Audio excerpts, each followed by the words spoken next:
Hello students, आज हम पढ़ेंगे क्लास 9th के मैथ्स चैप्टर 1 नंबर सिस्टम का टॉपिक नंबर 4 कि हम इर्रेशनल नंबर्स जो डेसिमल की फॉर्म में होते हैं हम उन्हें नंबर लाइन पे कैसे शो करें and some laws of exponents.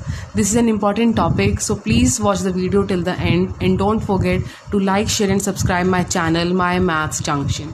Now let's get start the topic.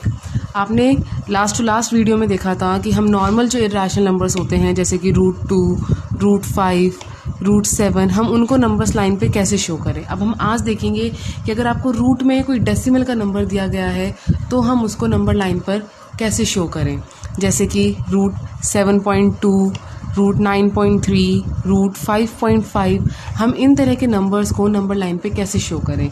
अभी हम फर्स्ट क्वेश्चन लेते हैं बाय टेकिंग एग्जांपल ऑफ √9.3। सबसे पहले हम क्या करेंगे, मैंने यहाँ कुछ स्टेप्स लिखे हैं आपके लिए कि जो भी आपको रूट के अंदर नंबर दिया गया है √x, आप में जो रूट के अंदर नंबर है x उतनी सेंटीमीटर की एक लाइन ड्रॉ करें। जैसे कि मैंने 9.3 लिया है तो draw a line of line 9.3। जैसे मैंने यहाँ पर आपके लिए एक लाइन ड्रॉ करी है AB जिसका मेजरमेंट है 9.3 सेंटीमीटर।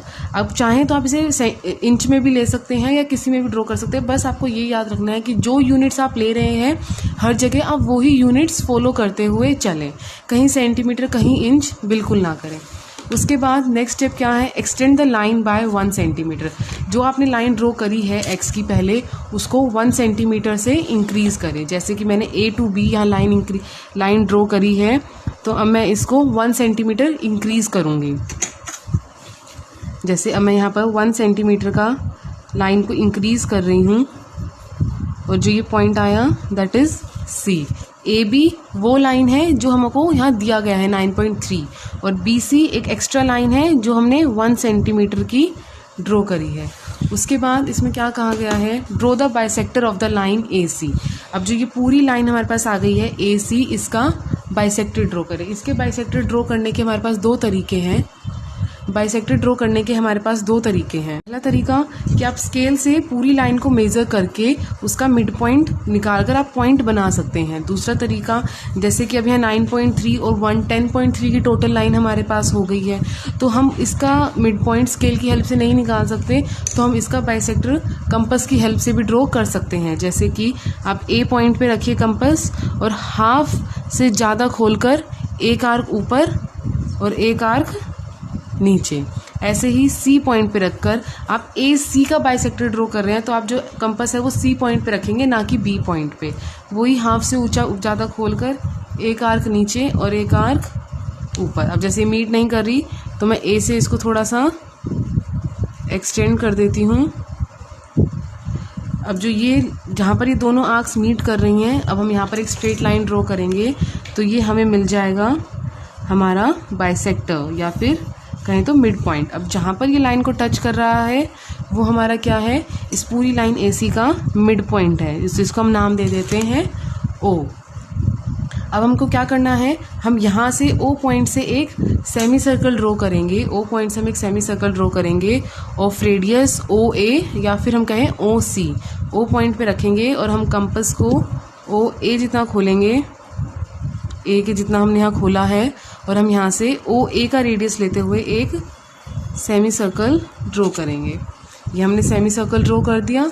इसके बाद आपका थर्ड स्टेप क्या है, दैट इज़ फोर्थ स्टेप क्या है कि पहले आपने बाइसेक्टर ड्रॉ करा, draw the bisector of line AC and draw a semicircle from the midpoint O।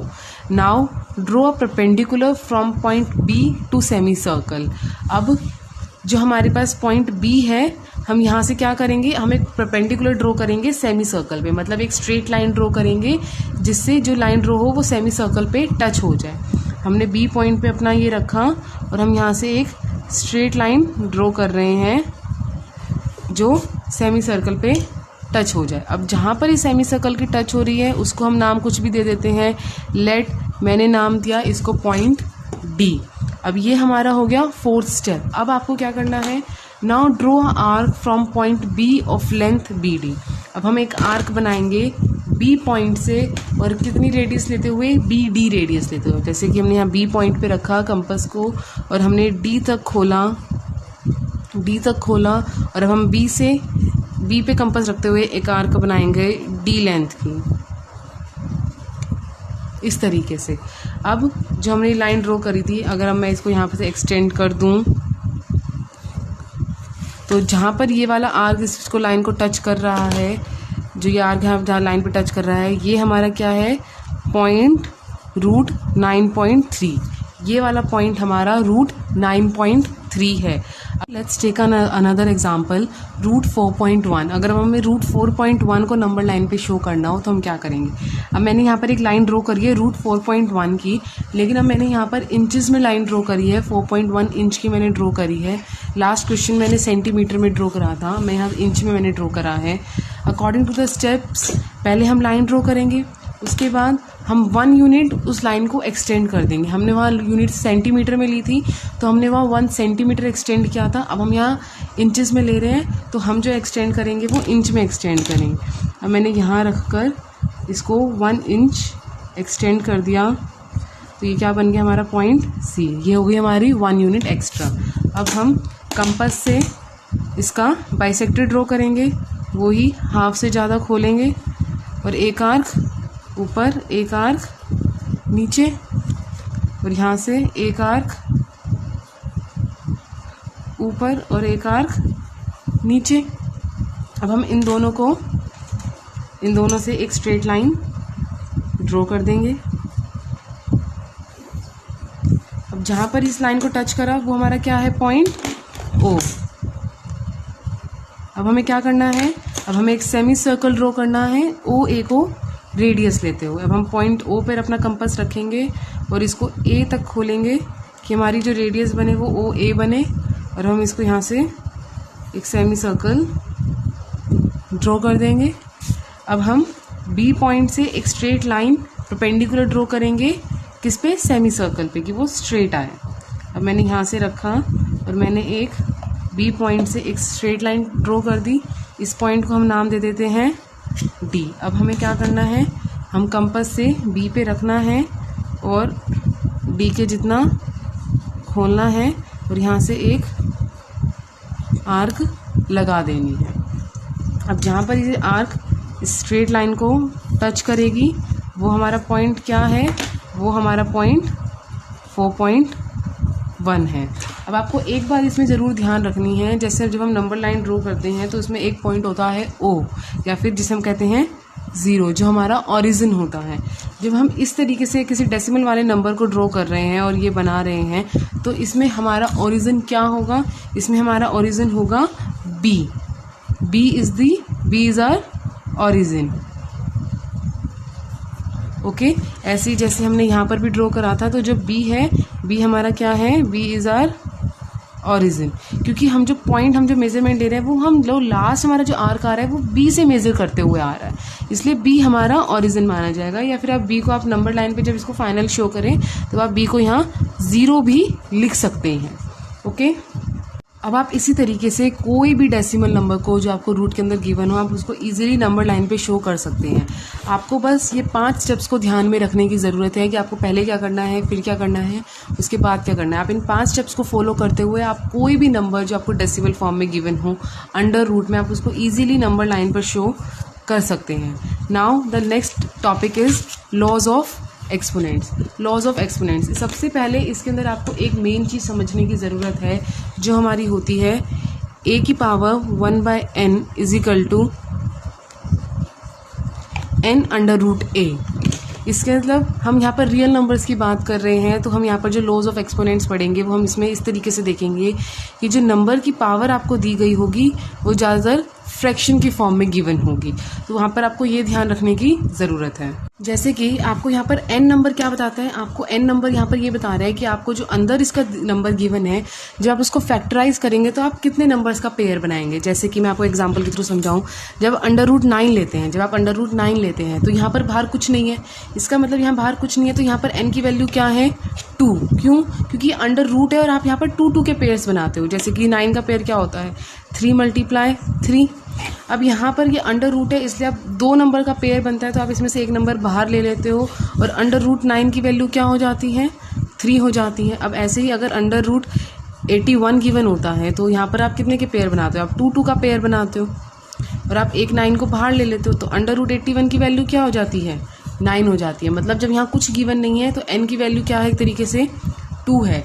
लेकिन अगर यहाँ पर 2 की जगह कोई और वैल्यू आ जाए, जैसे कि मान लीजिए यहाँ 81 के साथ ही अगर यहाँ वैल्यू n की जो है वो 4 हो जाए, 4/81, तो अब आपको क्या करना है, आपको इसको इस तरीके से डिवाइड करना है कि आपके पास अंदर 4 डिजिट्स के पेयर बन रहे हो, मतलब एक साथ 4 का पेयर बन रहा हो।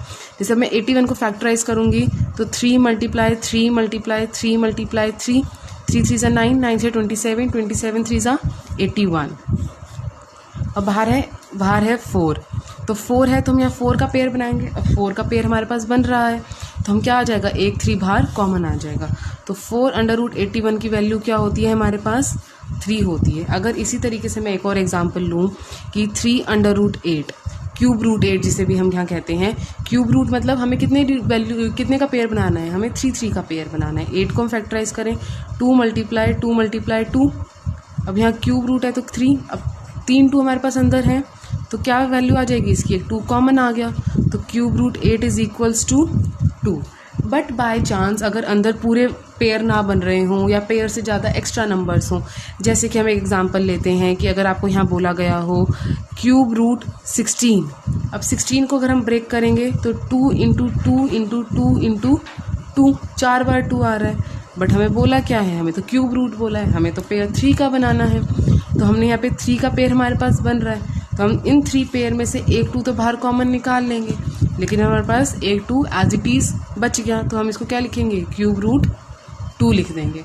अब ऐसे ही अगर आपके पास जो नंबर गिवन है अगर वो पेयर बन ही नहीं पा रहा, पेयर से कम का नंबर है, जैसे कि अगर मैं कहूँ क्यूब रूट 4, तो 4 का फैक्टराइज क्या होता है, 2 × 2 और क्यूब रूट। अब यहाँ पे तो 3 का पेयर बन ही नहीं पा रहा, तो हम इसको क्या लिखेंगे, हम इसको cube root 4 as it is ही लिखेंगे। जैसे कि एक और एग्जांपल लें, 5√32, अब हमें यहाँ पे कितने का पेयर बनाना है, हमें 5 डिजिट्स का पेयर बनाना है, तो हम 32 को फैक्टराइज करेंगे, दैट इज़ 2 × 2 × 2 × 2, 2 2 4, 4 2 8, 8 2 16, 16 2 32। अब यहाँ 5, तो 5 नंबर आ रहे हैं हमारे पास, तो हम पाँचों में से एक कॉमन निकाल लेंगे, तो 5√32 की वैल्यू हमारे पास क्या आ गई, = 2। कि अगर हम एक और एग्जांपल देखें लाइक क्यूब रूट 125 के हम फैक्टर करेंगे, 5 × 5 × 5, क्यूब रूट 5 5 25, 25 5 125, यहाँ क्यूब रूट है, हमारे पास 3 5s का पेयर बन रहा है, तो एक नंबर कॉमन आ जाएगा, तो क्यूब रूट 125 = 5। अभी आपने ये देखा जब आपको नॉर्मल नंबर्स गिवन दिए हुए हैं 2√, 4 रूट, क्यूब रूट, इस तरीके से 5 रूट, अब हमको इसको फ्रैक्शन की फॉर्म में लिखते कैसे हैं। जब भी आपको कोई रूट दिया गया है और यहाँ पर आपके कोई वैल्यू गिवन है, 2 हो चाहे वो फिर 3 हो 4 हो कुछ भी हो, तो वो दूसरी साइड हम उसको नंबर को क्या लिख सकते हैं, वो अंदर वाले नंबर की पावर होती है बट फ्रैक्शन में। जैसे कि मैंने यहाँ क्या लिखा था, √81, तो इसको हम क्या लिख सकते हैं, 81 की पावर हाफ। अब जैसे यहाँ पर हमने लिखा 8 का क्यूब रूट 8, तो 8 की पावर 1/3। जो भी यहाँ रूट में यहाँ जो नंबर गिवन होता है, जो हमारा n होता है, हम उसको उसी नंबर की पावर भी लिख सकते हैं, लेकिन फ्रैक्शन की फॉर्म में। मतलब जब भी आपको किसी भी नंबर की पावर फ्रैक्शन की फॉर्म में गिवन हो, इसका मतलब उसका उतनी बार ही रूट हो रहा है।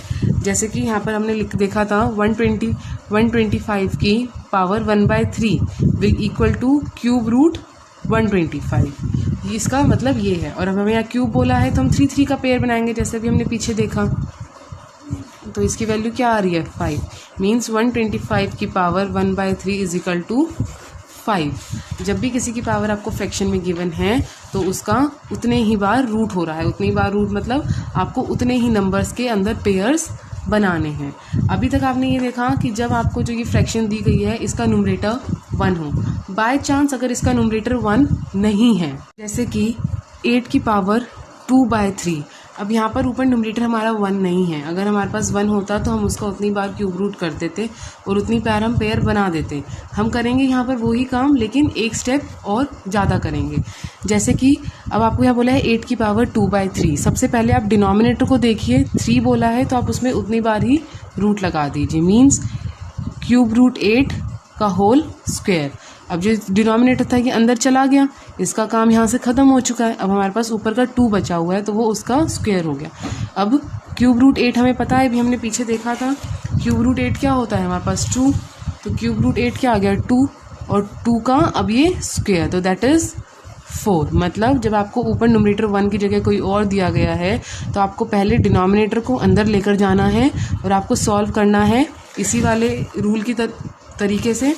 फिर उसके बाद जितना आपको न्यूमरेटर में बोला है उसके बाद उतनी उसकी पावर कर देनी। अगर हम इसको एक्सपोनेंट की फॉर्म में देखें कि a की पावर m/n है, तो इसका मतलब क्या है n अंडर रूट a और होल की पावर m। जैसे कि मैं आपको एक और क्वेश्चन लेती हूँ, 32 की पावर 3/5, 32 की पावर 3/5। पहले डिनोमिनेटर में 5 है तो 5 अंदर जाएगा, 5 अंडर रूट 32 और होल की पावर 3। अब 5 अंडर रूट 32 क्या होता है 2 होता है, अभी हमने पीछे देखा था। तो 2 का क्यूब क्या होता है हमारे पास 8 होता है। अब जैसे कि एक और में हम सम लें इसकी तरह, 16 की पावर 2/4, 16 की पावर 2/4, तो पहले 4 अंदर जाएगा और होल का स्क्वायर। 16 की पावर 4 क्या होता है, अगर मैं इसका ब्रेक डाउन करूँ, 2 × 2 × 2, 2 × 2 = 4, 4 × 2 = 8, 8 × 2 = 16, 16 4 2। अब यहाँ पे 4 का पेयर हमारे पास आ रहा है तो एक 2 कॉमन आ जाएगा और 2 का स्क्वायर 4। अब ऐसे ही हम एक सम और देखते हैं, 64 की पावर 2/3। अब हमें यहाँ पर 3 बोला है तो हम अंदर लेकर जाएंगे, क्यूब रूट 64 होल का स्क्वायर। क्यूब रूट करेंगे 64 किसका क्यूब होता है, वैसे 4 का होता है। अब यहाँ देख लेते हैं, 64 को हम ब्रेक डाउन करेंगे तो 4 × 4 × 4 क्यूब रूट होल स्क्वायर। अब हमारे पास क्यूब रूट बोला है, 3 बोला है, हमारे पास 3 का पेयर अंदर बन रहा है, 4 हमारे पास बाहर आ गया और 4 का स्क्वायर 8। इस तरीके से हम इसको सॉल्व कर सकते हैं जब आपको ऊपर न्यूमरेटर 1 की जगह कुछ और दिया गया हो। तो अभी हमने फर्स्ट एक्सपोनेंट का रूल पढ़ा, वो कहता है a की power 1/n = n under root a, और दूसरा क्या कहता है a की power m/n = n under root a whole की पावर m। अब हम ऐसे ही देखेंगे कुछ और लॉज ऑफ एक्सपोनेंट्स जो हम रियल नंबर्स में यूज़ करते हैं। जैसे कि फर्स्ट लॉ ऑफ एक्सपोनेंट क्या कहता है हमें, a की पावर p मल्टीप्लाई a की पावर q। अगर हमारे पास बेस सेम है और पावर्स अलग अलग हैं तो क्या होता है a की पावर p प्लस q। जब हमारे पास बेस सेम होता है और पावर्स अलग अलग होती हैं तो हम उनकी पावर्स को प्लस कर देते हैं। ऐसे ही अगर बेस सेम हो लेकिन वो डिवाइड में हो तो हम उनकी पावर्स को माइनस करते हैं। ये हम जो लॉज ऑफ एक्सपोनेंट्स हैं ये हम नॉर्मली नेचुरल नंबर और इंटीजर्स में भी यूज़ करते हैं। बस यहाँ पर रैशनल नंबर्स में, इरैशनल रियल नंबर्स में फ़र्क क्या है कि यहाँ जो आपको पावर्स गिवन होंगी वो फ्रैक्शन की फॉर्म में गिवन होंगी, मतलब रैशनल नंबर की फॉर्म में गिवन होंगी। अगर ऐसे ही a की पावर p होल की पावर q, मतलब पावर की पावर, तो क्या करते हैं हम a की पावर p मल्टीप्लाई q, हम पावर्स मल्टीप्लाई कर देते हैं। फोर्थ रूल क्या कहता है, a की पावर p b की पावर p। जब बेस अलग अलग है लेकिन पावर्स सेम है तो हम बेस मल्टीप्लाई कर देते हैं, a b की पावर p।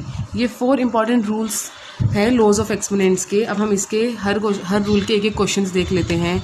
जैसे कि फर्स्ट का हम देखते हैं, तो 2 की पावर 2/3 मल्टीप्लाई 2 की पावर 1/5। अब आप देख सकते हैं कि बेस सेम है लेकिन पावर्स अलग अलग हैं, तो हम क्या कर देंगे, पावर्स को प्लस कर देंगे।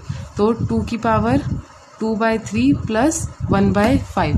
अब आप यहाँ पर इसको एलसीएम लेकर सॉल्व कर सकते हैं। जैसे कि 2 की पावर एलसीएम आ गया 3 और 5 का 15, तो 5 3 एंड 3 5 तो 2 5 10, तो आंसर क्या आया 2 की पावर 13/15, 13/15। ऐसे ही अगर हमें नेक्स्ट एग्जांपल देखें, 1/3 की पावर 3 होल की पावर 7, मतलब जब आपको पावर है और पावर की पावर बोली गई है तो हम क्या करेंगे, पावर्स को मल्टीप्लाई करेंगे। दैट इज़ 1 की पावर 3 की 3 होल की पावर 7, दैट इज़ 1 की पावर 7 एंड 3 की पावर 3 मल्टीप्लाई 7, तो क्या आ जाएगा 1/3 की पावर 21। हम इसको क्या लिख सकते हैं, 1/3 की पावर होल 21 भी लिख सकते हैं, क्योंकि आप 1 की तो कितनी भी पावर करो वो हमेशा 1 ही रहेगा। Now let's take an another example. जैसे कि 7 की पावर 1/2 मल्टीप्लाई 8 की पावर 1/2। आप देख सकते हो कि जो दोनों की पावर्स हैं वो सेम हैं लेकिन बेस अलग अलग है, तो इसमें रूल लगेगा नंबर 4 कि जब हमारी पावर सेम थी लेकिन बेस अलग अलग था तो हमने क्या करा, बेस को मल्टीप्लाई कर दिया। तो हम यहाँ कर क्या करेंगे, बेस को मल्टीप्लाई कर देंगे। 7 × 8 होल की पावर हाफ, देन 7 8 जा 56, 56 की power half. Now let's take an another example जिसमें हम डिवाइड वाला देखते हैं। 11 की पावर हाफ डिवाइड बाय 11 की पावर 1/4। अब यहाँ बेस दोनों जगह सेम है लेकिन पावर्स अलग हैं और डिवाइड की फॉर्म में है, तो 11 की पावर हाफ माइनस 1/4। अब हम यहाँ एलसीएम की तरह लेकर सॉल्व कर देंगे इस वाले की तरह। 11 एलसीएम आया 4, 2 - 1 दैट इज 11 की पावर 1/4। अब आप 11 की पावर 1/4 को आप इस तरीके से भी लिख सकते हैं। अब जैसे आपने ये वाला देखा था तो आप इसको कैसे लिख सकते हैं, 15√2 होल की पावर 13। ठीक है, अगर अब आपको ये वाला देखना हो तो हम इसको कैसे लिख सकते हैं, 3 की पावर -21। ये आपको पता होगा या मैंने बताया था कि जब भी नंबर फ्रैक्शन में होता है और हम नंबर को रेसिप्रोकल करते हैं तो पावर में क्या आ जाता है, पावर में एक माइनस आ जाता है जब भी हम अंदर के नंबर को रेसिप्रोकल करते हैं। माइनस का मीन्स क्या है कि जो आपका नंबर का बेस है आप उसको रेसिप्रोकल कर दीजिए, मतलब जब भी रेसिप्रोकल करेंगे तो पावर में साइन चेंज हो जाएगा। अगर वो पॉजिटिव है तो नेगेटिव हो जाएगा और नेगेटिव है तो वो पॉजिटिव हो जाएगा।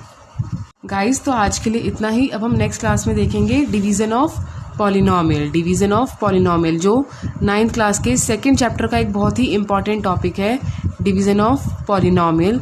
आपको इस टॉपिक से रिलेटेड नंबर लाइन पे शो करने से या लॉज ऑफ एक्सपोनेंट से रिलेटेड कोई भी आपको डाउट्स होता है मुझे कमेंट सेक्शन में या फिर आप मुझे मेल भी कर सकते हैं channelstudy27@gmail.com पर। अपने डाउट्स आप मुझे मेल कर सकते हैं। Thank you so much. Please अगर आपको वीडियो पसंद आई हो तो लाइक, शेयर और सब्सक्राइब करना ना भूलें।